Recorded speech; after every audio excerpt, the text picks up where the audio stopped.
global conflicts known as the World Wars are not merely considered pivotal junctures in the annals of history.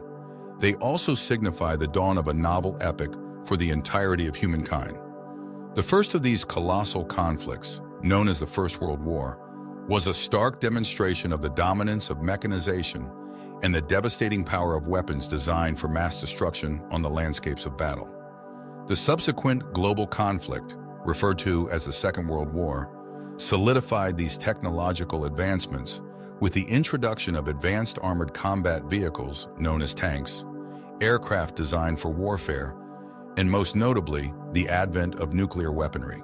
In the year 1945, the United States of America conducted tests and subsequently utilized atomic bombs in warfare for the inaugural occasion. A mere few years subsequent to this event, the Soviet Union emerged as the second sovereign state to possess nuclear capabilities. In an ironic twist of fate, the very individuals who played a pivotal role in the creation of the atomic bomb became staunch proponents for the complete eradication of such armaments, as they came to the realization of the dire potential outcomes that could ensue from an arms race. Amongst the most brilliant intellects of that era, inclusive of the atomic bomb's creators, was the founding collective behind the establishment of an organization known as the Bulletin of the Atomic Scientists, which also initiated the project famously known as the Doomsday Clock in the year 1947. Every few years, the Bulletin issues an updated report concerning the position of the clock's hand, with the stroke of midnight serving as an allegorical representation of catastrophic destruction. The proximity of the hand to the symbolic midnight hour is directly proportional to the imminence of humanity's potential annihilation. While this is merely a metaphorical representation, it is one that originates from a publication held in high regard within the scientific community. The decision to alter the position of the hand is made by a committee comprised of distinguished scientists, inclusive of individuals honored with the Nobel Prize, all of whom have a connection to the subject matter in some capacity.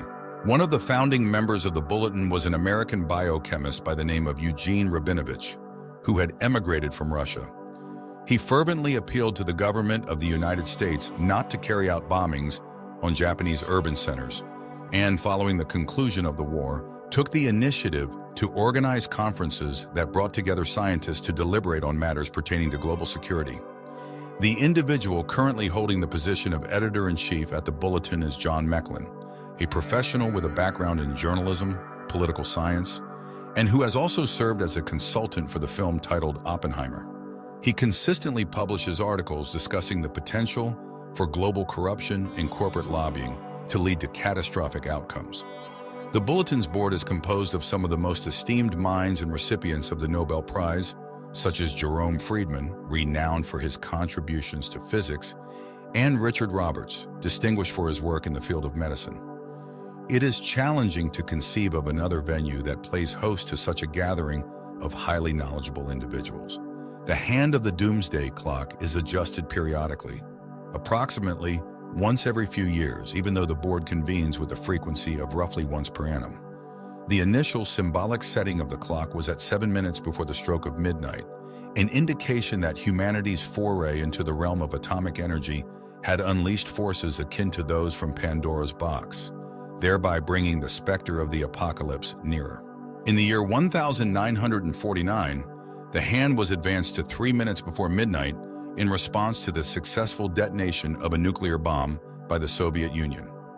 While this development was not greeted with positivity, there exists a consensus among historians that the acquisition of nuclear weapons by the USSR served, to a certain degree, as a deterrent against the outbreak of a third global conflict. This includes the unfathomable military operation that was conceived by Churchill, which fortunately never came to fruition.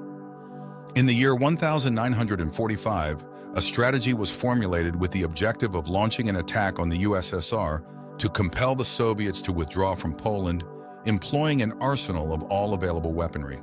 There were also additional schemes, such as Operation Dropshot, which we have explored in greater detail in a separate video on our channel. Thus, there is a prevailing view that the possession of atomic armaments by two superpowers effectively reduced the probability of a catastrophic conclusion.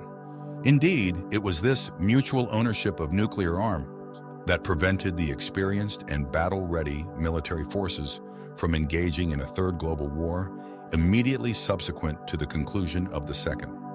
The Doomsday Clock's record for the nearest approach to the metaphorical midnight prior to the year 2018 was established in 1953, when both the United States and the Soviet Union conducted tests of their thermonuclear bombs, resulting in the clock being set at 2 minutes before midnight. This was in conjunction with the clandestine strategies devised by both parties for their mutual annihilation. However, it is often said that every cloud has a silver lining. By the latter part of the 1950s, the Kodak company observed that its photographic film was being adversely affected in certain regions of the United States for reasons that were at the time unknown. This observation ultimately led to the uncovering of the government's covert atomic tests and the realization that the film was being impacted by radiation. At that juncture, the scientific understanding of radiation was quite limited, prompting Kodak to embark on serious investigative efforts. As a consequence of these events, as of the year 2017, the United States Department of Health has officially declared a total of 49,000 excess cancer deaths that are attributable to the atomic bomb tests conducted during the 40s and 50s. These were excess mortalities among the civilian population, not military personnel, and were the result of exposure to radioactive clouds.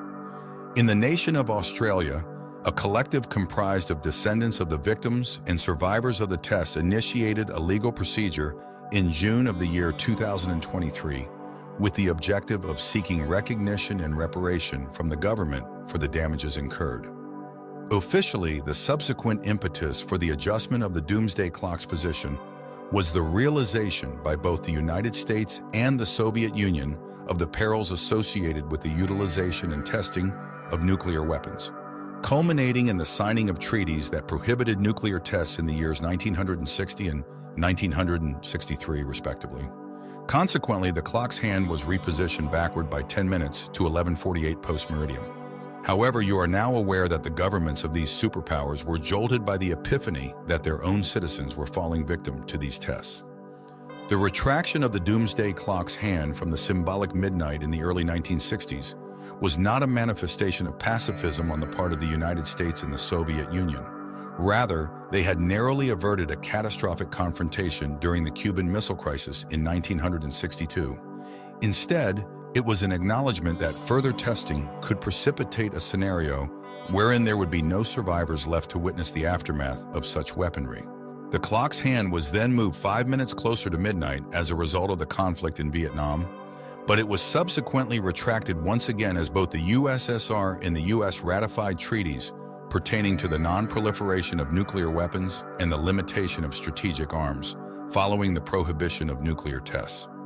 You might be inclined to surmise that pacifism was not the driving force behind these developments, and your assumption would be accurate. By this point in time, the United States had amassed an arsenal of approximately 30,000 bombs, while the Soviet Union's stockpile numbered around 40,000. Each of these armaments represented a significant financial investment in terms of their creation and upkeep. According to the publication titled Atomic Audit, whose authors undertook the task of calculating the cost of all weaponry at the time, the United States was expending an amount equivalent to $100 billion per annum. In the valuation of currency from that era, which is approximately sevenfold more valuable in contemporary monetary terms, solely for the purpose of maintaining its armory. This sum is on par with the current annual gross domestic product of a nation such as Poland. While precise figures for the Soviet Union are not available, the fact that all parties displayed such eagerness to curtail their armaments, albeit marginally, is indicative of the substantial economic burden that was being shouldered. Therefore, the retraction of the Doomsday Clock's hand was not a gesture born out of altruism, but rather due to pragmatic economic considerations. Further corroboration of this is provided by the observation that, subsequent to these events, the clock's hand progressively crept nearer to midnight, reflecting conflicts in Afghanistan and South Africa, as well as Ronald Reagan's Strategic Defense Initiative, colloquially referred to as the Star Wars program. Only the divine entity, commonly referred to as God, possesses knowledge of the fate that would have befallen the planet had either the United States or the Soviet Union discovered an economical and infallible method to annihilate the other. The members of the Doomsday Clock Committee were cognizant of this reality, and despite the eloquent declarations made by politicians, they proceeded to advance the clock to 1157 in the year 1984. The most substantial rollback of the clock's hand in recorded history occurred in the decade of the 90s, coinciding with the dismantling of the Berlin Wall, the peaceful revolutions that swept through Eastern Europe, and the conclusion of the Cold War. The clock's hand was retracted by a total of 17 minutes, a record that remains unchallenged to this day. It is noteworthy that the dissolution of the Soviet Union did not exert any influence on the clock's position, despite the apprehensions held by the United States and the entire North Atlantic Treaty Organization bloc regarding such an eventuality, as there was concern that Soviet nuclear armaments could potentially fall into the hands of malevolent entities. Thankfully, this scenario did not materialize. Nevertheless, in the year 1995, the clock was advanced once again on account of the exodus of intellectual talent from the Commonwealth of Independent States, as per the assertions made by the Bulletins Association. They posited that this could potentially lead to the establishment of nuclear programs in other nations. And these countries, in contrast to the recognized nuclear powers, might not openly acknowledge their possession of nuclear weapons. From this juncture forward, in the opinion of numerous historians, the Doomsday Clock lost its erstwhile significance. Like many innovations that emerged during the Cold War epoch, it diminished in utility, and attempts were made to sustain its relevance by associating it with a variety of causes. Consequently, the climate change agenda was incorporated into the list of factors that could prompt adjustments to the clock's hand, with the issue of global warming being a consistent inclusion since the year 2007. While the climate crisis is indeed a matter of concern for the scientific fraternity, it was also a topic of discussion during the 1970s, when periodicals such as Time magazine actively propagated the concept of global cooling. However, with more pressing issues at hand during that period, such as the Cuban Missile Crisis and the nuclear arms race, the Doomsday Clock and other publications directed their focus towards more urgent matters, and the subject of climate change did not garner significant attention. It is pertinent to mention that global warming does indeed play a contributory role in the dissemination of nuclear contamination. The Soviet Union conducted nuclear experiments within the icy expanses of Novaya Zemlya, which are currently exhibiting levels of radioactivity that are 65 times greater than those of adjacent regions.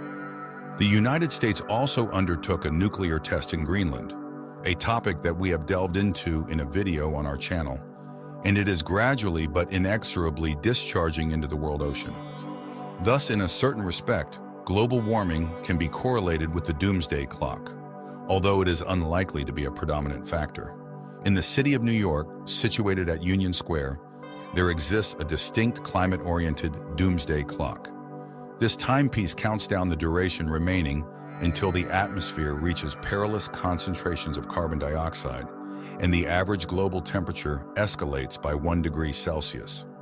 This climate clock was inaugurated in the year 2015 and was installed at Union Square in the year 2020, with its development receiving support from Greta Thunberg, among others.